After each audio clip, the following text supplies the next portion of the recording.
ಸತ್ಯವೇದವು ಮಾನವ ಚರಿತ್ರೆಯಲ್ಲಿಯೇ ಅತ್ಯಂತ ಪ್ರಭಾವಶಾಲಿಯಾದ ಪುಸ್ತಕಗಳಲ್ಲಿ ಒಂದು. ನಮ್ಮ ಅಸ್ತಿತ್ವದ ಕುರಿತಾದ ದೊಡ್ಡ ಪ್ರಶ್ನೆಗಳಿಗೆ ಅದು ಉತ್ತರವನ್ನು ಪರಿಶೋಧಿಸುತ್ತದೆ. ಅದ್ಭುತಕರವಾದ ಕಾರ್ಯಗಳನ್ನು ಮಾಡುವಂತೆ ಅನೇಕ ಜನರಿಗೆ ಅದು ಪ್ರೇರಣೆಯನ್ನು ಉಂಟು ಮಾಡಿದೆ. ಅದಲ್ಲದೆ ಅನೇಕ ಜನರನ್ನು ಗೊಂದಲಗೀಡು ಮಾಡಿದೆ. ಆ ಬೈಬಲ್ ನಿಮ್ಮ ಬಳಿಯಲ್ಲೂ ಕೂಡ ಎಲ್ಲೋ ಮೂಲೆಯಲ್ಲಿ ಇರಬಹುದು.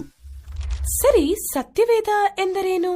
ಸತ್ಯವೇದವು ಪುರಾತನ ಇಸ್ರೇಲ್ ಜನರ ಚರಿತ್ರೆಯ ಮೂಲಕ ಹೊರಹೊಮ್ಮಿದ ಪುಸ್ತಕಗಳ ಚಿಕ್ಕ ಗ್ರಂಥಾಲಯ. ಇಸ್ರೇಲ್ ಜನಾಂಗವು ಅತಿ ಪುರಾತನ ನಾಗರಿಕತೆಯಲ್ಲಿ ಒಂದಾಗಿದೆ. ಅವರಲ್ಲಿ ಪ್ರವಾದಿಗಳು ಎಂದು ಕರೆಯಲ್ಪಡುವ ವ್ಯಕ್ತಿಗಳು ಇದ್ದರು. ಅವರ ದೃಷ್ಟಿಯಲ್ಲಿ ಇಸ್ರೇಲರ ಕಥೆಯು ಒಂದು ಅಸಾಧಾರಣವಾದ ಚರಿತ್ರೆಯಾಗಿತ್ತು. ದೇವರು ಸಕಲ ಮನುಷ್ಯರಿಗಾಗಿ ಏನು ಮಾಡುತ್ತಿರುವನೋ ಅದೆಲ್ಲದಕ್ಕೆ ಅದನ್ನು ಕೇಂದ್ರ ಬಿಂದುವಾಗಿ ಅವರು ಕಂಡರು. ಈ ಪ್ರವಾದಿಗಳು ಒಳ್ಳೆಯ ಸಾಹಿತ್ಯ ಜ್ಞಾನವುಳ್ಳವರಾಗಿದ್ದರು.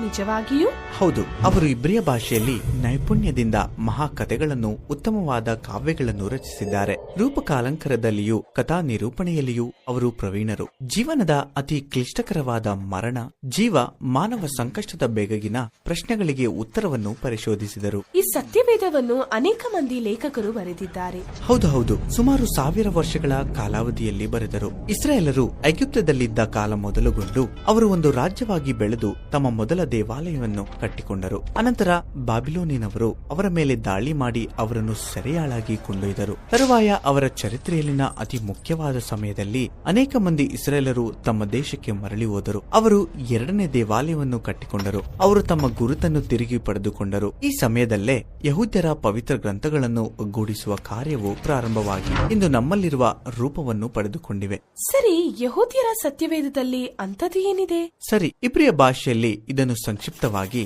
ತನಾಕ್ ಎನ್ನುತ್ತಾರೆ. ತಾ ಎಂದರೆ ತೋರಾ. ಇದನ್ನು ಧರ್ಮಶಾಸ್ತ್ರ ಎಂದು ಕೂಡ ಕರೆಯುತ್ತಾರೆ. ಇದು ಇಸ್ರೇಲರ ಮೂಲವನ್ನು ವಿವರಿಸುವ ಮೊದಲ 5 ಪುಸ್ತಕಗಳು. ನಾ ಎಂದರೆ ನೆವಿಯಿಮ್, ಪ್ರವಾದಿಗಳು ಎಂಬುದರ ಇಬ್ರಿಯ ಪದವಿದು. ಈ ವಿಭಾಗದಲ್ಲಿರುವ ಚಾರಿತ್ರಿಕ ಪುಸ್ತಕಗಳು ಪ್ರವಾದಿಗಳ ದೃಷ್ಟಿಕೋನದಲ್ಲಿ ಇಸ್ರೇಲರ ಕಥೆಯನ್ನು ವಿವರಿಸುತ್ತವೆ. ಅನಂತರ ಆ ಪ್ರವಾದಿಗಳೇ ಬರೆದಿರುವ ಕಾವ್ಯ ಪುಸ್ತಕಗಳಿವೆ. ಕ ಎಂದರೆ ಕೆತುವಿಮ್, ಬರಹಗಳು ಎಂಬುದರ ಇಬ್ರಿಯ ಪದವಿದು. ಈ ವಿಭಾಗದಲ್ಲಿ ಕಾವ್ಯ ಪುಸ್ತಕಗಳು, ಜ್ಞಾನ ಸಾಹಿತ್ಯಗಳು, ಕಥಾ ನಿರೂಪಣಾ ಪುಸ್ತಕಗಳಿವೆ. ಈ ಎಲ್ಲಾ ಸಾಹಿತ್ಯ ಕೃತ್ಯಗಳ ಮೂಲಕ ದೇವರು ತನ್ನ ಜನರೊಂದಿಗೆ ಮಾತನಾಡುತ್ತಾರೆ ಎಂದು ಯಹೂದ್ಯರು ನಂಬುತ್ತಾರೆ. 2ನೇ ದೇವಾಲಯವನ್ನು ಕಟ್ಟಿದ ಸಮಯದಲ್ಲೂ ಬೇರೆ ಕೆಲವು ಯಹೂದ್ಯ ಬರಹಗಳನ್ನು ರಚಿಸಲಾಯಿತು. ಹೌದು, ತುಂಬಾ ವಿಭಿನ್ನವಾದ ಬರಹಗಳು. ಇವುಗಳನ್ನು ಕೂಡ ಯಹೂದ್ಯ ಸಮುದಾಯಗಳಲ್ಲಿ ಹೆಚ್ಚು ಮೌಲ್ಯವುಳ್ಳಗಳಾಗಿ ಕಾಣುತ್ತಾರೆ. ಪ್ರಾಚೀನ ಕಾಲದಿಂದಲೂ ಈ ಬರಹಗಳಲ್ಲಿ ಕೆಲವು ಪವಿತ್ರ ಗ್ರಂಥದ ಭಾಗವಾಗಿ ಪರಿಗಣಿಸಬೇಕಾ ಅಥವಾ ಬೇಡವಾ ಎಂಬುದರ ಬಗ್ಗೆ ಚರ್ಚೆಗಳು ನಡೆಯುತ್ತಲೇ ಇದ್ದವು. ಹಾಗಾದರೆ ಇವು ಬೇರೆ ಬೇರೆ ಬರಹಗಳಾಗಿದ್ದು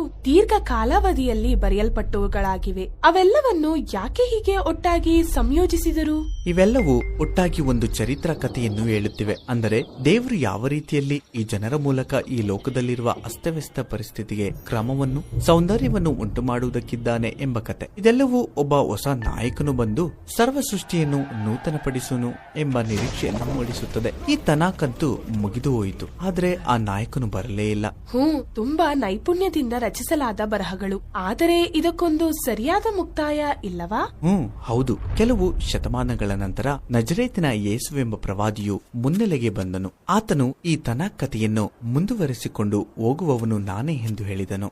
ಆ ನಿಟ್ಟಿನಲ್ಲಿ ಏಸು ಎಷ್ಟು ಅದ್ಭುತ ಕಾರ್ಯಗಳನ್ನು ಮಾಡಿದನು. ಅನಂತರ ಆತನು ಕೊಳ್ಳಲ್ಪಟ್ಟನು. ಆದರೆ ಆತನ ಶಿಷ್ಯರು ಏಸು ಸತ್ತವರೊಳಗಿಂದ ಜೀವಂತನಾಗಿ ಎದ್ದು ಬಂದಿದ್ದಾನೆ ಎಂದು ಹೇಳಿದರು. ಲೋಕವನ್ನು ಪುನಃಸ್ಥಾಪಿಸುತ್ತಾನೆಂದು ಎಲ್ಲರೂ ಎದುರು ನೋಡುತ್ತಿದ್ದ ನಾಯಕನು ಯೇಸುವೆ ಎಂದು ಅವರು ಸಾರಿ ಹೇಳಿದರು. ಆರಂಭದಲ್ಲಿ ಆತನನ್ನು ಹಿಂಬಾಲಿಸಿದ ಶಿಷ್ಯರನ್ನು ಅಪೊಸ್ತಲರು ಎಂದು ಕರೆದರು. ಅವರು ಯೇಸುವಿನ ಕುರಿತಾದ ಹೊಸ ಕಥೆಗಳನ್ನು ರಚಿಸಿದರು. ಅವರು ಅದನ್ನು ಶುಭವಾರ್ತೆ ಅಥವಾ ಸುವಾರ್ತೆ ಎಂದು ಕರೆದರು. ಅವರು ಇಸ್ರಾಯೇಲ್ ದೇಶದ ಹೊರಗೆ ಯೇಸುವಿನ ಸುವಾರ್ತೆಯು ಹೇಗೆ ಹಬ್ಬಿ ಹರಡುತ್ತಿದೆ ಎಂಬುದನ್ನು ವಿವರಿಸುತ್ತಾ ಅಪೊಸ್ತಲರ ಕೃತ್ಯಗಳು ಎಂಬ ಪುಸ್ತಕವನ್ನು ರಚಿಸಿದರು. ಪುರಾತನ ಲೋಕದಲ್ಲಿ ಯೇಸುವನ್ನು ನಂಬಿ ವಿವಿಧೆಡೆಗಳಲ್ಲಿ ವಾಸವಾಗಿದ್ದ ಜನ ಸಮುದಾಯಗಳಿಗೆ ಅವರು ಪ್ರತಿಕ್ರಿಯೆಗಳನ್ನು ಬರೆದು ಕಳುಹಿಸಿದರು. ಅವರು ಈ ಬರಹಗಳನ್ನು ಕೂಡ ಪವಿತ್ರ ಗ್ರಂಥದ ಭಾಗವಾಗಿಯೇ ಪರಿಗಣಿಸಿದರು. ಆ ತನಾಕ್ನಲ್ಲಿ ಕಂಡುಬರುವ ಚರಿತ್ರಾ ಕಥೆಯ ನೆರವೇರಿಕೆಯಾಗಿಯೇ ಅಪೊಸ್ತಲರು ಈ ಗ್ರಂಥಗಳನ್ನೆಲ್ಲ ಬರೆದರು. ಯಹೂದ್ಯ ಸಂಪ್ರದಾಯದಲ್ಲಿದ್ದ ಸಾಹಿತ್ಯ ನೈಪುಣ್ಯತೆಯನ್ನು ಅವರು ಮುಂದುವರೆಸಿದರು. ಮುಂದುವರಿಸಿಕೊಂಡು ಹೋದರು.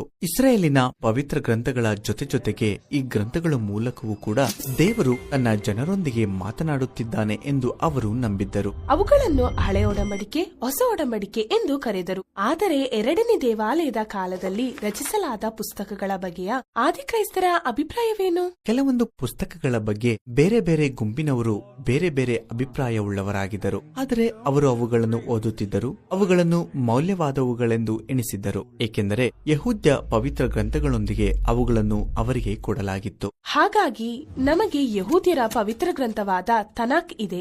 ಎರಡನೇ ದೇವಾಲಯದ ಕಾಲದಲ್ಲಿ ರಚಿಸಿದ ಬರಹಗಳಿವೆ. ಅಂತಿಮವಾಗಿ ಯೇಸುವಿನ ಬಗ್ಗೆ ಅಪೊಸ್ತಲರು ಬರೆದಿರುವ ಪುಸ್ತಕಗಳಿವೆ. ಇದೆಲ್ಲವೂ ತುಂಬಾ ಸಾಹಿತ್ಯಮಯವಾಗಿದೆ. ಅಷ್ಟಕ್ಕೂ ನನ್ನ ಸತ್ಯವೇದದಲ್ಲಿ ಏನಿದೆ? ಕಳೆದ 2000 ವರ್ಷಗಳಿಂದ ಕ್ರೈಸ್ತ ಆಂದೋಲನವು ವಿಭಿನ್ನ ರೂಪಗಳನ್ನು ಪಡೆದುಕೊಂಡಿದೆ. ಮೊದಲಿನಿಂದಲೂ ಕ್ರೈಸ್ತರೆಲ್ಲರೂ ತಾನಾಕನ್ನು, ಹೊಸ ಒಡಂಬಡಿಕೆಯನ್ನು ಅಧಿಕೃತವಾದ ಪವಿತ್ರ ಗ್ರಂಥವಾಗಿ ಗುರುತಿಸಿದ್ದಾರೆ. ಅನೇಕ ಶತಮಾನಗಳವರೆಗೂ ಎರಡನೇ ದೇವಾಲಯದ ಕಾಲದಲ್ಲಿ ಬರೆದಿದ್ದ ಪುಸ್ತಕಗಳನ್ನು ಕೇವಲ ಸಂಪ್ರದಾಯ ಭಾಗವಾಗಿ ಓದಲಾಗುತ್ತಿತ್ತು. ಅನಂತರ ಕ್ಯಾಥೋಲಿಕ್ ಸಭೆಯವರು ಅಂತಿಮವಾಗಿ ಅದನ್ನು ಅಧಿಕೃತಗೊಳಿಸಿದರು. ಆ ಪುಸ್ತಕಗಳಲ್ಲಿ ಕೆಲವನ್ನು ಡ್ಯೂಟರೋ ಕ್ಯಾನೋನಿಕಲ್ ಪುಸ್ತಕಗಳು ಎಂದು ಕರೆದರು. ಕೆಲವೊಂದು ಸಾಂಪ್ರದಾಯಿಕ ಸಭೆಗಳು ಎರಡನೇ ದೇವಾಲಯದ ಕಾಲದಲ್ಲಿ ಬರೆದಿದ್ದಂತಹ ಸಾಹಿತ್ಯದಿಂದ ಮತ್ತಷ್ಟು ಪುಸ್ತಕಗಳನ್ನು ಅಂಗೀಕರಿಸಿದರು. ಕ್ರಿಸ್ತ ಶಕ 1500 ಸುಧಾರಣೆಯ ಕಾಲದಲ್ಲಿ ಪ್ರೊಟೆಸ್ಟೆಂಟ್ ಕ್ರೈಸ್ತರು ಪ್ರಾಚೀನ ಪ್ರವಾದಿಗಳು, ಅಪೊಸ್ತಲರು ಬರೆದಿದ್ದ ಪುಸ್ತಕಗಳನ್ನು ಅಂಗೀಕರಿಸಲು ತೀರ್ಮಾನಿಸಿದರು. ಆದ್ದರಿಂದ